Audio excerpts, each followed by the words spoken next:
নমস্কাৰ ছাৰ বাইদেউসকল। এখন গুৰুত্বপূৰ্ণ নোটিছ প্ৰকাশ পাইছে ইনস্পেক্টৰ অফ স্কুলৰ ফালৰ পৰা হাইলাকান্দি জিলা।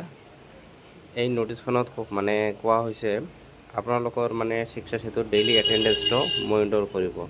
তো আপোনালোকে ডেইলি এটেণ্ডেঞ্চ দি আছে নে শিক্ষা সেতুত, এইটো মনিটৰ কৰাৰ কাৰণে এখন কমিটি বনাই দিছে। কমিটিবিলাকত আপোনালোকে স্কুলত চাব পাৰে কোন কোন আছে। 1 নম্বৰত দিয়া আছে Tapas Dutta AES inspector of school Hailakandi district elementary education officer হয় হাইলাকান্দিৰ।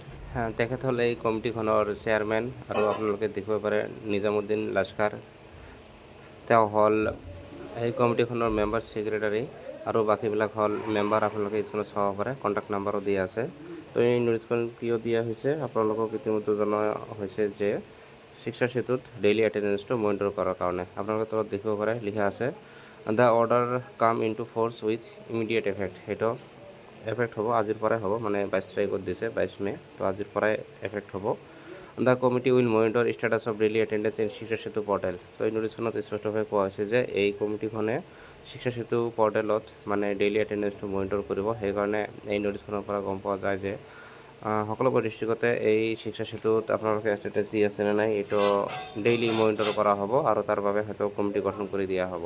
আশা কৰোঁ আপোনালোকে এই ভিডিঅ'ৰ পৰা কিছু হ'লেও উপকৃত হৈছে, আৰু আপোনালোকে এই চেনেলত নতুন হ'লে চেনেলখন ছাবস্ক্ৰাইব কৰি ল'ব। ধন্যবাদ।